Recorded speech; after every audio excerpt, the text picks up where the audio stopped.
اللہ اکبر۔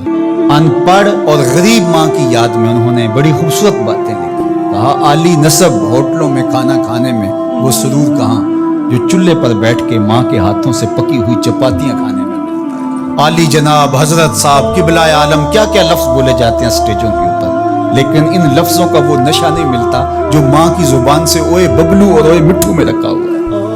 ماں جب یہ کہہ کے پکارتی ہے تو لگتا ہے کہ سارا پیار سمٹ کے ماں کے لہجے میں آ گیا ہے، لفظ نہیں ہے، ماں کے منہ سے شہد ٹپک رہا ہے۔ ماں جب بولتی ہے تو اس کے لہجے میں جبریل بولتا ہے۔ ماں جب مسکراتی ہے تو لگتا ہے جنت کی ساری کلیاں کھل اٹھی ہیں۔ ماں جب پیار سے دیکھ رہی ہوتی ہے تو لگتا ہے عرش سے رحمتیں اتر رہی ہیں۔ اللہ نے ماں کے سینے کے اندر وہ محبت، وہ تڑپ رکھی ہے، وہ ایک کائنات رکھ دی ہے الفتوں کی، کہ جس کا نعم البدل کیا بدل بھی موجود نہیں۔ وہ پیار رکھ دیا، وہ درد رکھ دیا، وہ درک رکھ دیا، وہ الفت رکھ دی ماں کے سینے کے اندر۔ ایک شاعر ہوا تابش، اس نے ماں کے پیار کو کتنے خوبصورت پیرائے میں بیان کیا۔ ایک مدت سے میری ماں نہیں سوئی تابش، میں نے ایک بار کہا تھا مجھے رات کو ڈر لگتا ہے۔ ایک دن بچپن میں میرے منہ سے نکلا تھا امی مجھے رات کو سوتے ہوئے ڈر لگتا ہے۔ میں بوڑھا بھی ہو گیا، میری ماں اب بھی میرے بستر پہ پھونکے مار کہ میرے بیٹے کو رات کو ڈر نہ لگے۔ یہ ماں کے سینے کا پیار ہے، ماں کی الفت ہے، یہ ماں کی تڑپتی ہوئی ممتا ہے۔ اولاد کے لیے وہ دکھ بھی جھیلتی ہے، تکلیفیں بھی سہتی ہے۔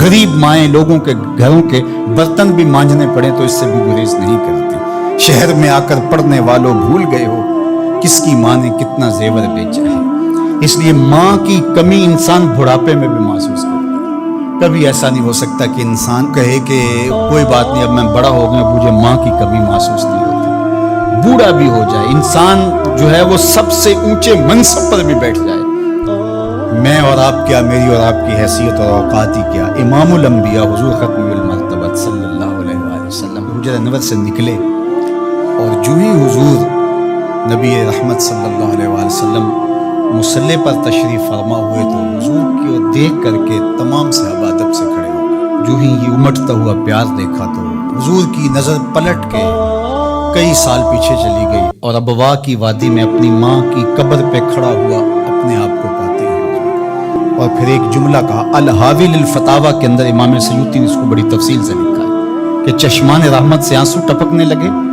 اور حضور مصلی پہ کھڑے ہو گئے اور فرمایا لو ادرکت والدیہ او احدہما، کاش آج میرے ماں باپ زندہ ہوتے یا کم از کم میری ماں ہی زندہ ہوتی اور میں لوگوں کو نماز پڑھا رہا ہوتا وَأَقْرَأُ فِيهَا بِفَاتِحَةِ الْكِتَابِ، اور اس میں سورہ فاتحہ کی تلاوت چل رہی ہوتی۔ پھر میری ماں کو میرے ساتھ اچانک کوئی کام یاد آ جاتا، وہ دروازے پر آتی اور چلمن سرکاتی اور مجھے بیٹا کہہ کے آواز دیتی۔ فرمایا لوگوں نماز چھوڑ کے پہلے ماں کی بات سمجھتا۔ تو ماں کی کمی تو انسان زندگی کے آخری حصے میں محسوس کرتا ہے۔